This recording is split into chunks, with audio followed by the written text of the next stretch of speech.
KT Ramarao గారు మొదలుపెట్టినటువంటి ఈ యొక్క రామాయణం, ఆ తర్వాత వాళ్ళ బావగారైనటువంటి హరీష్ రావు గారు కూడా అదే లైన్ ఎత్తుకుండు. తర్వాత మా వాళ్ళు కూడా దాన్ని క్లారిటీ ఇవ్వడానికి ప్రయత్నం చేసిర్రు, మా మంత్రులు, తర్వాత మా అధికార ప్రతినిధులు కూడా. ఈరోజు నేను ఒక చిన్న క్లారిటీ ఇవ్వదలుచుకున్నా. ఏది?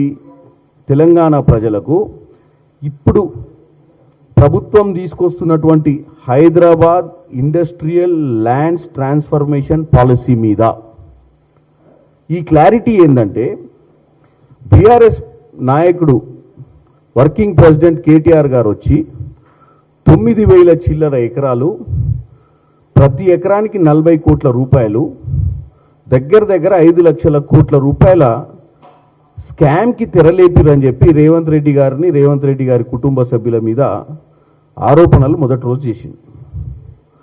దాని తర్వాత హరీష్ రావు గారు కూడా వచ్చి దాన్ని బలపరిచే ప్రయత్నం చేశారు. నేను ఒకటే చెప్పదలుచుకున్నా, ఈరోజు ఈ యొక్క పాలసీలో వాళ్ళు ఏదైతే చెప్పడానికి ప్రయత్నిస్తుర్రో, ఎవరు?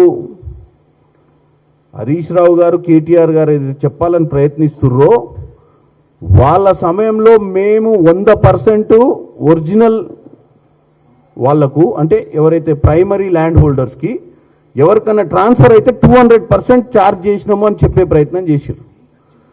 నేను ఒక్కటే చెప్తున్నా, మీరిచ్చిన పాలసీకి కాంగ్రెస్ పార్టీ ఇప్పుడు అధికారంలో ఇచ్చిన పాలసీకి డిఫరెన్స్ ఏందో. కాంగ్రెస్ పార్టీ ఈ హైదరాబాద్ ఇండస్ట్రియల్ ల్యాండ్స్